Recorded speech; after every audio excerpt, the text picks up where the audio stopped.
Oh, hello. This is a special episode of, kind of a Leaves of Glen. I'm not sure what this thing is. But it's for Halloween, and Halloween is creepy. Also, just as creepy as me not having any music behind me when I'm talking and I'm just sitting here talking in silence. When I was a kid, my dad used to force me to listen to a show that was on the radio back in the 70s and 80s called Radio Mystery Theater, hosted by E.G. Marshall, and a guy named Hyman Brown made it. Brief history of radio, I guess, I'm getting into. In the 70s, apparently, they unlocked a treasure trove of all these old radio shows from the 40s. So people like my dad, who grew up listening to radio shows in the 40s and 50s, suddenly had all these old shows they thought they'd never hear again, and they got to listen to them. And then Hyman Brown, a guy who used to make shows in the 40s, said he was really old. He goes, oh boy, people like this crap again, and I'm broke. So he decided to make a show called Radio Mystery Theater and kind of capitalized on people's nostalgia, much like people do nowadays with Star Wars. So then the show lasted for a long time, and my dad forced me to listen to it. Well, then I got married again, and my new wife, Gertie, she is forced to listen to Radio Mystery Theater also on road trips and whatnot. And she's like, why are you making me listen to this? And I say, it's the circle of abuse. So she decided, hey, for your Halloween episode, instead of just reading more crap that nobody cares about, why don't you actually do an episode of Radio Mystery Theater? And I said, oh, that's a good idea. That should be easy. And weeks later, I finally came up with this. I got friends to come in and read lines, and I even got Germans to be on the show. So with that, why don't you sit back and listen to all the hard work I did trying to rip off this show. And in the show notes, I have a link to an example of one of the real shows with all the commercials and everything. So why don't you just enjoy. Here's 78 on 78. News Radio 78, WBBM, Chicago. CBS Radio Mystery Theater presents...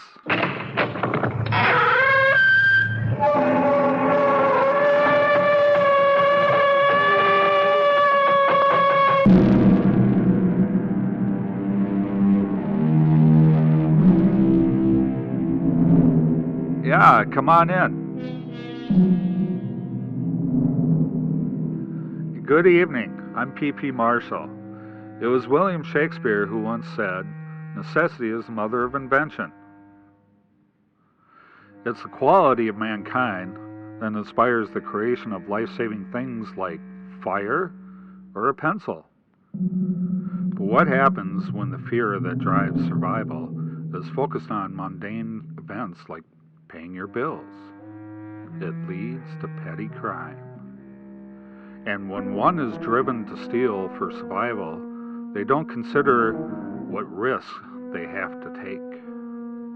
When Lisa takes a job as a live nurse for the opportunity to steal an old millionaire's valuables, she didn't consider what evils she would be up against. Tony, I'm back from the store. Oh, good. What'd you bring me? I brought you wheat thins. You serious? You brought me wheat thins? Well, yes. I specifically asked for Triscuits. Oh, Triscuits are not going to be good for your throat. My throat is my Achilles heel, and I know how to massage it. And I can only massage it with Triscuits. I'm the one with the ailment. I know best. And what ailment was that exactly?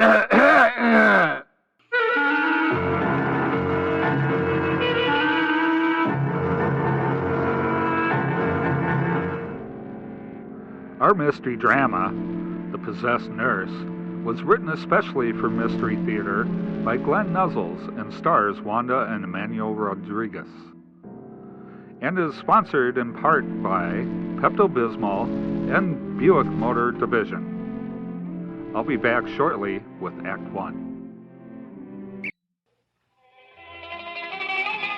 They said the streets were paved with gold, so they came to America by the millions. The Toyotas and Fiats, the Datsuns and Triumphs, the MGs and Renaults. But sometimes the road is rough, and when their mufflers go, they find that the doors to most repair shops are closed to them because they're foreign. Yeah, we sell mufflers, but we don't sell your kind. Funny little car. Where does your muffler go, in the glove compartment? So to the foreign cars who came here seeking a better life, we at Midas Muffler have good news. Midas now gives foreign aid. Midas now installs mufflers on most foreign cars, and we do it with the same care and expertise you'd expect from a company that's been installing mufflers in America for 20 years. At Midas, we're specialists. We have to do a better job. Buy your Valentine a Midas muffler and cap set for $4.95, and Midas will donate $1 to Easter Seals. You will feel warm all over, helping Easter Seals.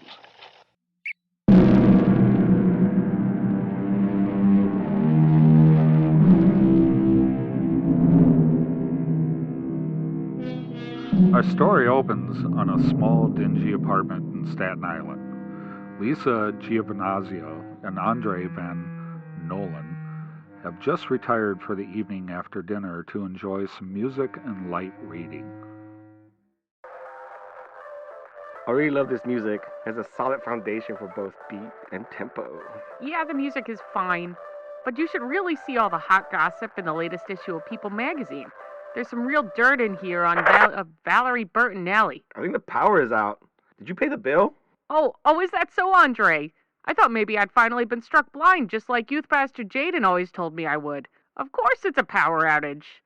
And why should I have to be responsible for paying the bills along with everything else? Go get a job and stop this dumb acting school. An artist shouldn't have to waste his energy on working on something mindless like the mall. When you should be focusing on your craft. I'm not going back to the mall ever again. Just go back to the mall job. Your boss said you had a gift. He would take you back any time. I'm not going back to the mall. We can figure this out another way. A way to get money without actually earning it. I'm listening, you son of a bitch. You thinking up a heist? No, I'm thinking something more in line of passion. A method actor. You see, Lisa, a method actor completely observes themselves in a role. Living and breathing the part. Interested in the note. Oh, gee. And the line Actors really like the sound of their own voices. Yeah, I've heard it before. So my friend from the acting studio, who, I don't think he's good as me, but I keep him close, like my nemesis. Closer than a lover. Yeah, okay, we'll get to the point. Well, my acting friend, Oscar Eisenberg, works as a nurse by the day of Gibbous Estates, caring for the alien Tommy Gibbous. The Tony Gibbous? Oscar said he's take mysterious role and be cut off from the world. He won't tell me what it is. But I can just imagine how important it must be. I need to know what it is. It'd be perfect for me. Can I shake it out of him? What does that have to do with us? Oh, he said there's an opening for a new line in a nurse. You should get in the job, and then we could just steal stuff. So he's so old he won't even know. But I'm not a nurse. I probably need to show a license or something. How would I get the job? That's where I can help. We will fully immerse our power in our method acting.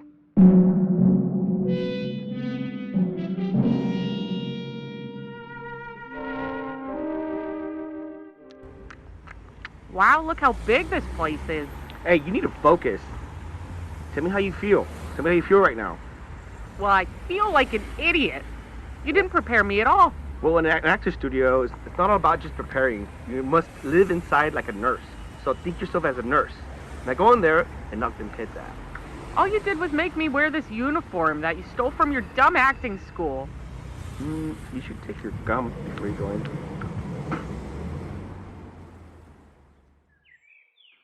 I see that you're enjoying my master sunroom. Come, sit closer to the sunbeam. Isn't it called the conservatory? I apologize. I'm sorry if my disability disgusts you. What? Excessive phlegm in the throat. The doctors say I don't have much longer to live. Oh, I never would have guessed. Most lung issues show shines in the earlobes. They become, clubbed. What did they say the disease was exactly? Water throat. I picked it up while adventure fishing in the rainforest. Oh, that's horrible. Since you look, so extremely young. What are you, 30? I'm sorry, I've had another episode. That must be difficult for you to witness, but perhaps you would like some tea that I have on the hutch over there. Sure. And there's honey in the covered porcelain honey dish there. It helps soothe my water throat. Oh, you want me to get it? Oh, of course. Say, that's a beautiful cravat you have on your neck. Well, thank you. I kind of like to let it poke up from under my collar just to give a hint that it's there. People keep looking, you know, like a tattoo. You ever see a tattoo that is kind of poking out of someone's sleeve? That's pretty cool. How long have you been a nurse? Oh, about a decade. Well, most of my experience has been in managing patients with nipple catheters. You know, you got to make sure that there's drainage, or else people are at risk for, infection.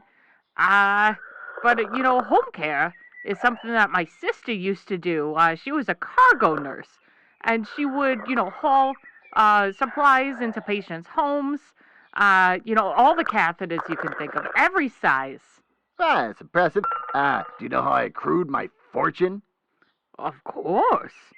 You're the famous Toby Gibbons, inventor of a new type of television board game called Pong. A new type of video game? Yeah, perhaps you saw, Madam, the wall of television sets when you passed through the video parlor earlier. I did. Do you really play that many games all at once? Yeah. Sweet nurse. No, I personally test every Pong unit before they are shipped out to other major department stores. Stores I'm sure you're familiar with. Have you ever heard of, Sears? Well, like my youth pastor always says, God blesses those who are the most aggressive. Well, I suppose I have to put on training wheels for this conversation. What? Nothing. We were talking about my wealth. You really are doing well for yourself. You've achieved a lot for a man who looks so young. How old did you say you were? I'm afraid I'm having another attack of water throat. I should retire to my bedding room and rest. Because I swear you don't look older than 30. This kind of wealth has to have taken you years to accrue. I'm sure it must be upsetting you.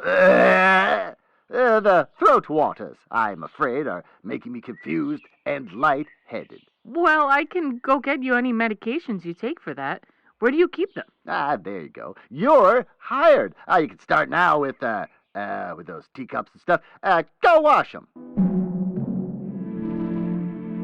I took advantage of Tony's nap time to case the mansion. I found a lot of crucifixes everywhere, even in the bathrooms. There was a wall of TVs. Those might have been worth something. I'd have to call and ask Andre. But what was really weird was a poster and boxing gloves. It was for an old 50s boxer, Tippy Toes Tony, with his famous Baby Tip Taps 1-2 punch.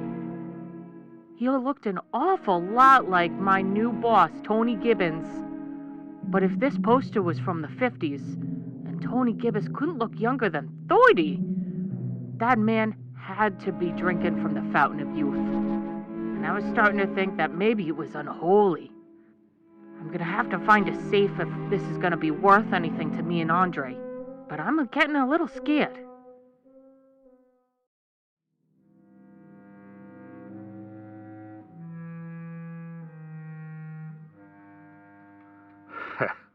Like a panther, Lisa is on the prowl for her prey.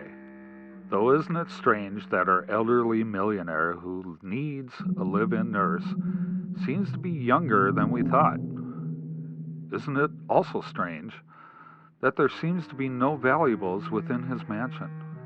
Well, we'll learn these mysteries when I come back shortly with Act 2. This is a place. Randy's brand new thing. Hi, I'm Randy. Can I help you? Harry, it's Randy. He looks just like he sounds. Say brand new the way you do in the commercial. Brand new? You'd be amazed how compelling a creative radio commercial can be. They must cost you a fortune. No? No, radio costs a lot less to produce than TV commercials. Well, and radio time is a lot less, too. Was that a tuba you used on that one? Oh, you caught on, didn't you? Oh. Are you a working couple? Oh, yes, I'm a doctor. I'm a nurse. You know, that's interesting. Radio advertising is the medium to use for getting to professional women and working couples. That's us. You like the commercials, huh? Yeah. Well, listen to the radio next week. Randy's brand new surprise week. Ooh. And you know part of the surprise? What? I recorded all this. I'm going to use use this as a radio commercial for next week. Honey, we're going to be in showbiz. No, better than showbiz. You're going to be on the radio. Radio. Red hot because it works. With couples who work. They're your prime customers today, and radio fits their busy lifestyle best.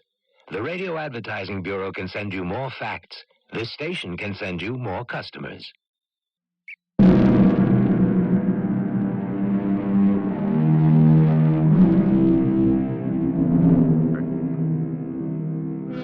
When we last left Lisa, she was struggling to find anything worth stealing in this eccentric mansion. She also couldn't shake the feeling that our millionaire isn't being totally honest about his age. Much like the old adage of the Mormons eating at Buffalo Wild Wings, she's starting to wonder what she'd gotten herself into. Life at the Gibbous Estates was, well, boring. I mean, I'd never been in Noise before. I guess I wasn't really sure what I should be expecting. But overall, I just did a lot of dusting. I would clean the Pong machines so Tony could play them. And I swear one time I saw a little bit of blood on the dial. When I was doing the laundry, I tried to wash Tony's cravat since it's so greasy. But he got really defensive and wouldn't let me touch it. He ran out of the room. That's not much like a sick man as far as I'm concerned. One day, for fun, I was playing some Pong. I was doing real well, and then Tony came in and saw how well I was doing, and he insisted that I let him take over the game because, he's sick and dying and whatever. So he starts playing, and he immediately lost. He couldn't win a single game. In fact, as I think of it, he's never won a game since I've been here. One time, I'm pretty sure during one of his tantrums, I heard him say, "How can I live in your skin if I can't beat your game?" I don't know what that means, but I think it's demonic. I've been all over this mansion. I've searched the billiard room, the ballroom, the conservatory, the dining room, the hall, the kitchen, the lounge, and the library with no luck. It's only when I check the study that I think I might have found a safe behind a large painting of Benito Mussolini. I mean, I didn't do well in history, but I think I remember that name. Tony caught me when I was trying to open it. I was pulling it away from the wall, and he started a long speech about the acting abilities of Warren Beatty. I got away by telling him I had more cleaning to do. But I'm thinking that all these old, strong, powerful men, something isn't right here. Not only that, but last night, I took out the trash before going to bed. They were clinking something awful, and I thought, well, maybe he's just handed me the treasure. I don't know. I've been here long enough. Maybe, he thinks I deserves it. He hasn't paid me yet. So I look, and it's all the crucifixes. I don't know how much longer I can do this.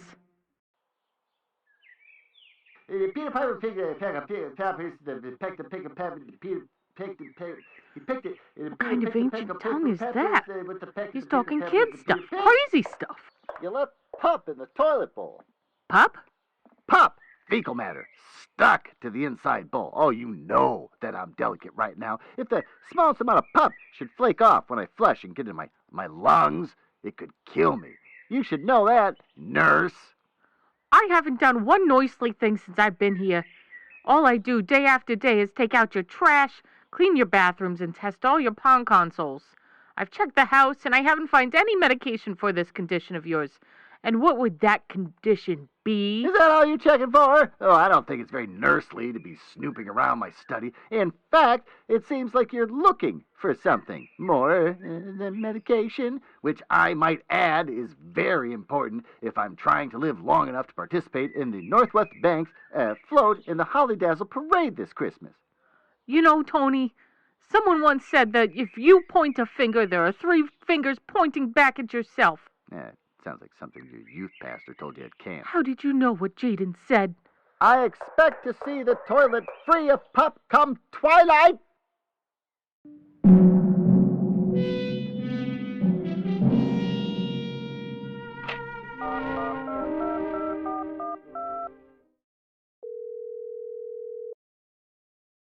Come on, come on. Oi. Andre, I think something horrible is happening here. What the hell are you talking about? Well, first, Givus is real young, like real young. There's no way this guy is older than 30. Also, there are boxing posters that I think are supposed to be him from the 50s. Have you ever heard of Tippy Toes Tony and his famous baby Tip Taps 1-2 punch? I live in America, don't I? So, he was boxing when he was 10? He's always wearing this red cravat. It's all gross, and when I offer to clean it, he gets angry. And when I mention anything about my youth pastor, he gets so insulting. Who gets upset at a youth pastor? He even called him by his name, and I swear I've never said Jaden's name around him. Then he threw out all of his crucifixes, and he has a ton of them. He knows Jaden? And I caught him speaking in tongues. I think it was Latin or Aramaic or... Well, I think it was Latin. Andre, I think Tony sold his soul to be this rich. I think he's possessed. Mija, baby, shh. Calm down, it's totally fine. You're just working yourself into a lather. Just gotta go back in there, be calm. Steal something, you'll be fine. You mean I have to stay here another night? Do you even care when I'm sitting here just the last 2 weeks without toilet or warm food? Do you even care that I'm trapped here with a possessed man? I'll tell you to ask the toilet, but his mouth is full. All right, fine. Whatever I can find here that would get us out of a lot of jams, but I swear to God, if you don't stop this acting crap and go back to the mall, we're done. I'm done doing your dirty work. You listen here, and listen good. I'm not going back to that goddamn mall.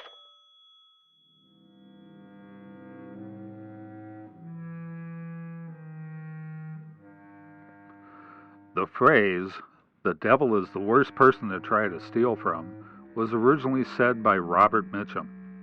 He was describing eloquently the type of dance that takes place when one person steals another's possessions. The thief needs to count on the thief to be honest, unsuspecting, and easy to manipulate. But when you're dealing with a victim who's ageless, speaking in tongues, and has no regard for youth pastors, you know you're dancing with the devil. So we'll see if Lisa can still handle it in Act 3. Dubai is the hotspot where adventurers play the world's most dangerous games. Dubai is the title of the superpowered new novel by Robin Moore, author of The French Connection. Dubai, a Middle East country where an ambitious American makes the hottest deal of his life, involving oil and smuggler's gold.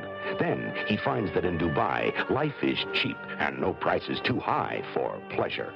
Read Dubai, Robin Moore's fast-moving new bestseller, a Bantam book where paperbacks are sold.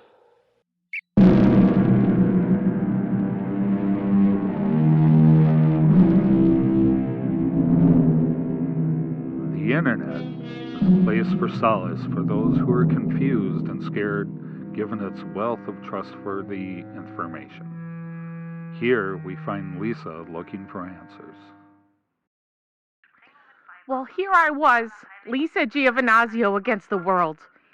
I knew I had to take matters into my own hands, and since I didn't have Youth Pastor Jaden to turn to, I decided to use the internet. That's where I found Agnes. There are different ways to get rid of demons when they're trapped in a human body. Number one, you have to place a very, very dry pretzel on the head of the possessed, of course. And you have to speak the words omnis immunis spiritus omnis satanica potestas, and then the demon will be sucked into the hard bread instructor, and I will seal it with Bavarian mustard. So second would be that the possessed has to go to a room where he or she is going to be greeted with a preparation of raw pork and onions, shaped as a hedgehog. That's the so-called infamous medio. And it really needs to be eaten in full for impact, right? So the rulers of the underworld really hate raw pork and onions, especially in form of a hedgehog. And so they will immediately cease any activity. And third would be a very special ritual for severe cases, but I cannot disclose it due to the violence necessary. That's when I knew that my only option was to call Agnes and make her come over and help me.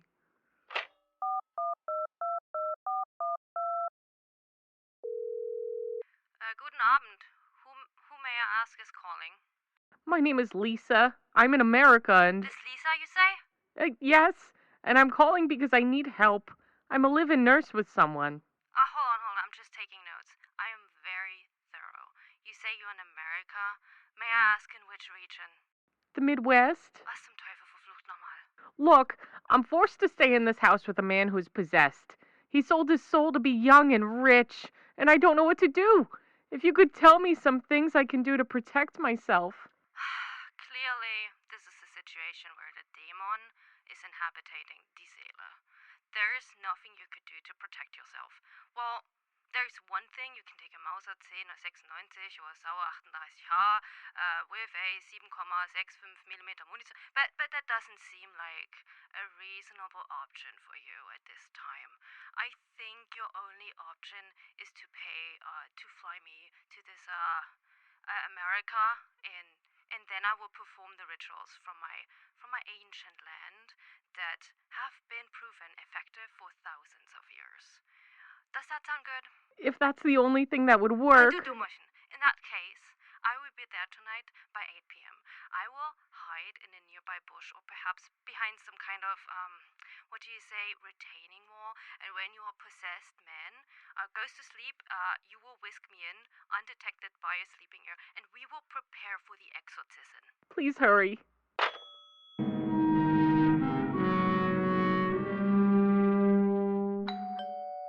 Is that Agnes already? Hello, it's me. I'm here already. What the hell are you doing here? It's 8 o'clock. You said you'd wait until he's sleeping. Oh, well, I was on a plane. It was the pilot's birthday. He said that everyone gets to drink a Radler for free. So after 2 or 9 of those, I forgot all about what we discussed and thought, you know what? God blesses those who are the most aggressive. So I decided I want to get risky and dangerous. So here I am, and los geht's. I think if I take you up this stairway, I can get you to my room, and then you can hide out there for a while until he goes to sleep. Oh, that sounds fun. I can hide in your closet, or a Wäschetruhe, or I can hide under your bed like the Butzemann. That would be so fun. Imagine if your possessed man came in and when he stood near the bed and I reached out and grabbed his ankles. That would be ein großer Spaß. I think that if we're going to try to exorcise him, we have to wait until tomorrow. Don't you need the rest of the night to prepare? No. I'm already good. I think I just need a good night's sleep because casting out Dämonen is going to be tiring, and the difference in the time zones already makes me sleepy.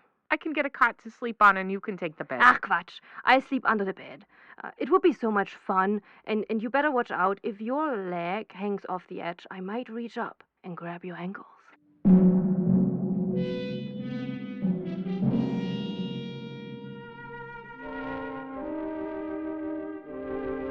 Gott, ich bin so betrunken. Ich habe einen dicken Kater. Is this the possessed man? That's him playing pong and losing again. You there. What kind of man labors for hours over a game he created, only to continuously lose? Huh? That doesn't sound like the efforts of a sane man. It doesn't even sound like the efforts of an insane mortal man. Perhaps it's the repetitive, futile gestures of a demon. Oh, what the hell? Another nurse? Not another nurse, you idiot. I haven't even had to take care of you. Why would... It's okay. Let me take it from here. I'm a professional. Did you ever think, Herr Gibbous, that the creator of a television board game should be able to beat his own creation? Doesn't it seem odd that someone with an intricate knowledge of the mainframe involved in the production of this board game wouldn't be able to solve its complicated, chess-like strategy? No, Herr Gibbous, I believe that the creator of the board game is trapped inside his own mind, while another entity had taken over his corporal form. Name yourself, you beast, so I may cuss you out. Well, maybe it made the game so hard that even I myself can't beat it. I said, name yourself. Tony. Perhaps, Frau Lisa, you have made a mistake. Perhaps my long trip out here was all for nothing, for nichts. Are you kidding? I don't have money and I flew you all the way out here. Now you don't want to do it. You're right, okay, that would be grotesque. Fine. I don't have a dry brezel or a pork hedgehog medical available to me right now. So that leaves us with only one option for subduing this beast. Remember, the forbidden option number 3. Wait, option number 3? I've heard of that. I've seen YouTube videos on it. Isn't that what you do when you're gonna exorcise someone from demons? Isn't that the one that's so dangerous it'll actually kill someone? It's guaranteed to remove the demon, okay? And kill him, yes. Well, don't do that. And now get him. Meine Güte. Do I have to do Why are you walking over myself? here? Okay. God, Jesus. Do it a little tighter. What the hell are you doing? Hold on. Why are you gripping that? Okay, wait on it. Get off me. God, all this elbow grease. Jesus Christ. I must admit I am a demon. But not from Beelzebub's minions, but possessed by the demon of ambition. You see, I occupied the coveted role of the catheter house nurse until that day the sweet Tony Gibbous was crushed by the very instruments that served as a sled on the snows of video games. What? Televisions. I'm saying the televisions fell on him. What the hell? You see, Tony was also a thespian at heart. Oh, he knew all the method actors of note. Daniel Day-Lewis, Kate Winslet, Robert De Niro, Tom Hanks, Heath Ledger, Leonardo DiCaprio, Al Pacino, and he cherished the form, as I do. He wore this simple cravat as a way of showing solidarity with the craft. As the last breaths passed from his lips, he made sure that I knew that he who holds the cravat also holds the spirit of acting. And the money. I also get the money, but I have to inhabit his life and take on the role of Tony Gibbous, much like the character from Dread Pirate Roberts being filled with each new member beyond his passing in the film The Princess Bride. Wasn't that a book? Nope. But this cravat is cursed. Although at the beginning I swam within Tony's body, I sorted through his memories of Tippy Toes Tony and his famous baby Tip Tap's 1-2 punch, and found the experience hollow. I've never been a man of the physical arts, and Tony was a beautiful specimen in that arena. Oh, how could I ape the same life history that would lead to such a beautiful body and mind? But I became obsessed with greed. I couldn't call the cops when I knew that you were trying to exercise thievery within this house. So I used the power of acting and making you uncomfortable to try to drive you from this house. But alas, the tables have turned, and I am worm meat. Your scientific approach to theology has me done for. And he's dying. The expected result of a process that has worked flawlessly for the tribes of Germania Magna, the Germanic Barbaricum, up until the Holy Roman Empire of the German nation, from Berlin to Rome. Whew. Well, I guess he won't be needing this. Oh, you are removing his beautiful silk cravat from his neck and putting it on your own neck. And now you carry the expression of someone who has gone mad with power. Now I am Tanya Gibbous.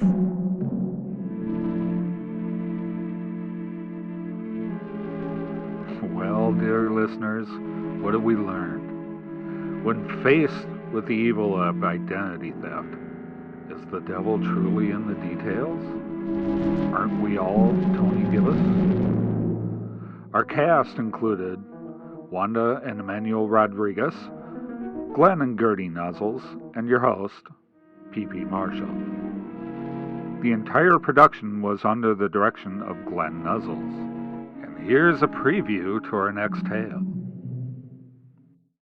Good day, madam. How's your stay at the Godwater Motel? Oh, yeah, it's real good. Have you noticed any strange noises? Oh, yeah. Past guests have mentioned that they've heard a cat yowling in the dead of night. Oh, yeah. Yeah, I hear that. So you've experienced that? Oh, yeah. All night long. Meow, meow, meow. How many cats you got here anyways? Madam, there hasn't been a cat here in 86 years. Oh, come on. This is P.P. Marshall, inviting you to return to our Mystery Theater for another venture in the macabre.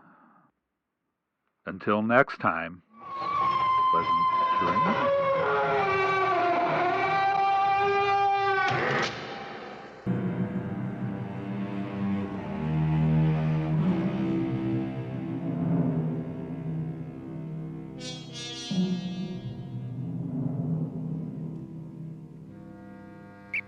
It takes years to learn how to value others because of who they are, not how they look.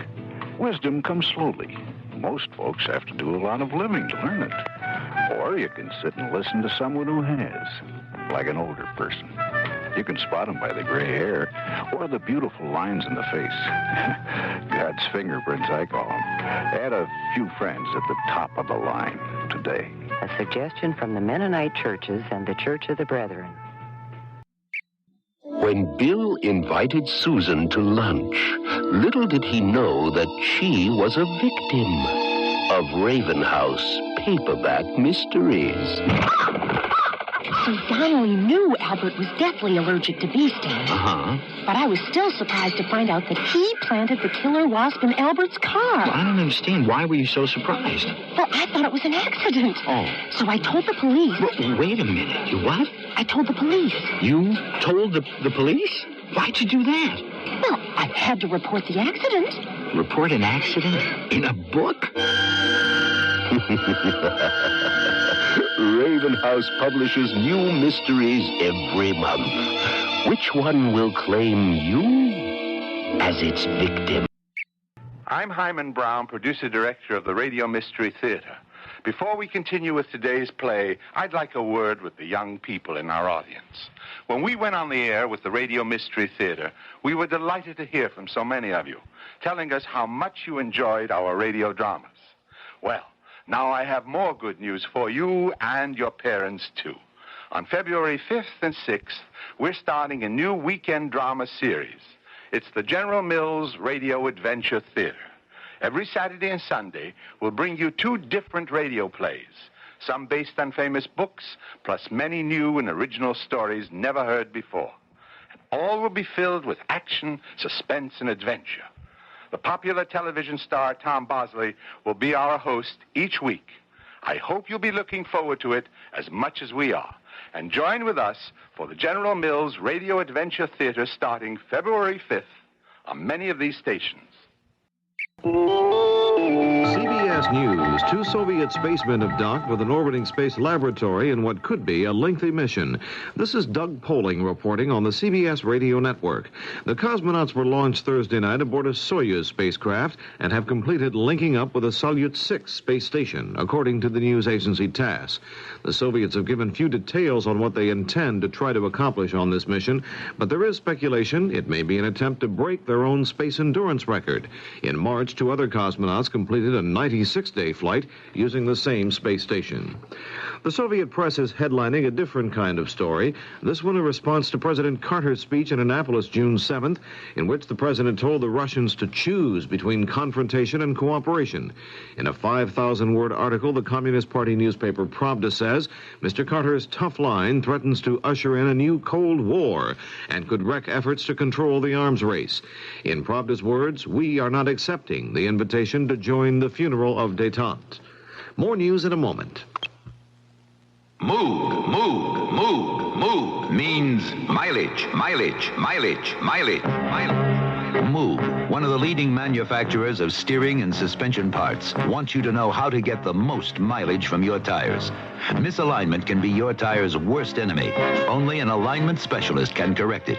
He knows you can't properly align a car when the parts that hold alignment are excessively worn.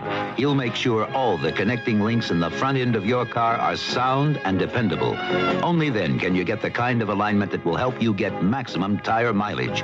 Poor alignment can chew up tires fast and threaten steering control.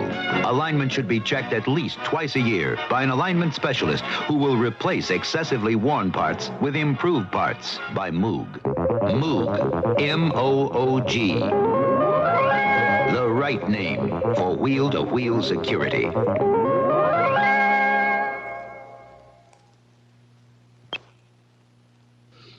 Panamanian leader Omar Torrijos is hosting a state dinner at this hour in Panama City for President Carter. Also there are the heads of 5 other Latin American nations. The dinner caps a busy day and big celebrations in Panama as Mr. Carter exchanged documents with Torrijos, formalizing the decision to turn over control of the Panama Canal at the end of this century. Officials of state and local governments continue to take a hard look at their financing situations in light of the passage of California's property tax cuts. A report on one such effort from Larry Wright of station WRFD in Columbus, Ohio.